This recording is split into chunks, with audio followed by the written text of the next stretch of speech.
انتہائی افسوس بھی ہے جو صورتحال پچھلے 4 دنوں سے اس صوبہ خیبر پختونخوا میں بنی ہے. عوام بھی کنفیوز ہے. ایسا لگ رہا ہے کہ اب تو معاملات ایک آئینی بحران کی طرف بڑھ رہی ہے.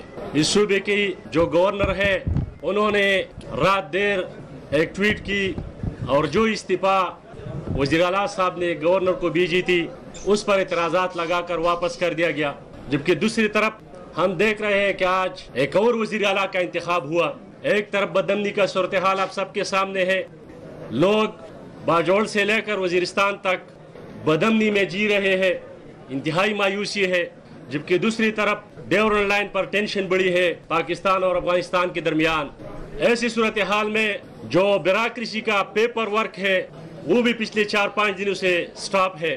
تو اس تمام صورتحال کا احاطہ کرتے ہوئے میں سمجھتا ہوں کہ اس قسم کے فیصلوں سے عوام کو نقصان ہوگا, اس صوبے کو نقصان ہوگا. پچھلے 4 دنوں سے جو کوشش کی جا رہی تھی, ہم نے بہت پہلے بطور عوامی نیشنل پارٹی اپنا موقف میڈیا کے ذریعے پوری ملک کے عوام کو, اس صوبے کے عوام تک پہنچایا تھا کہ ہم کسی قسم غیر جمہوری عمل کی حصہ نہیں بنیں گے, ہارس ٹریڈنگ کا حصہ نہیں بنیں گے. ہمارے ایک اصولی موقف تھا اور ہے اور رہے گا کہ جس پارٹی کے پاس پارلیمان میں میجارٹی ہے یہ ان کا حق ہے کہ وہ اپنے وزیر اعلیٰ کو منتخب کرائے. یہ اس پارٹی کی اندرونی معاملہ ہے. لیکن جو صورتحال بنی اب, یہ صورتحال انتہائی افسوسناک ہے. 2 آئینی عہدے, ایک گورنر کا اور ایک وزیر اعلیٰ کا جو لڑائی چل رہی ہے, اس لڑائی میں پختونخوا کے عوام سفر ہوں گے. ہم کسی بھی غیر آئینی اقدامات کا حصہ نہیں بنتے. مقتدر قوتوں نے جو صورتحال اس صوبے میں پیدا کیا ہے, اس ملک میں پیدا کیا ہے, جو تجربات اس صوبے میں کی گئی, اس تجربات کی بنیاد پر عوام سفر ہو گئے. یہاں بدامنی مزید پیدا ہو گئی, بے روزگاری میں اضافہ ہوا, غربت میں اضافہ ہوا, مہنگائی میں اضافہ ہوا, اور جو گورننس ہو رہی تھی وہ گورننس کچھ اچھے ریزلٹ نہیں دے رہے تھے. اب عوام بھی کنفیوز ہے اور آپ تمام صحافی حضرات بھی کنفیوز ہے.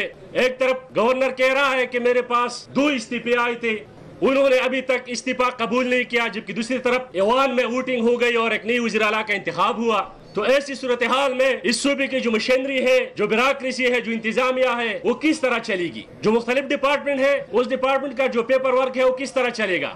یہ انتہائی افسوسناک بات ہے. میں سمجھتا ہوں اور ہمارا یہ موقف بڑا واضح ہے, جو بھی حکومت منتخب ہوتی ہے, جس کے پاس میجارٹی آتی ہے, وہ گورنمنٹ بنا دیتی ہے. اگر وہ کچھ ڈیلیور نہیں کر پا رہی, جس طرح یہ موجودہ حکومت ڈیلیور نہیں کر پا رہا تھا, تو اس کا احتساب ہر 5 سال بعد عوام ہی کا مینڈیٹ ہے, وہ احتساب کرے گی.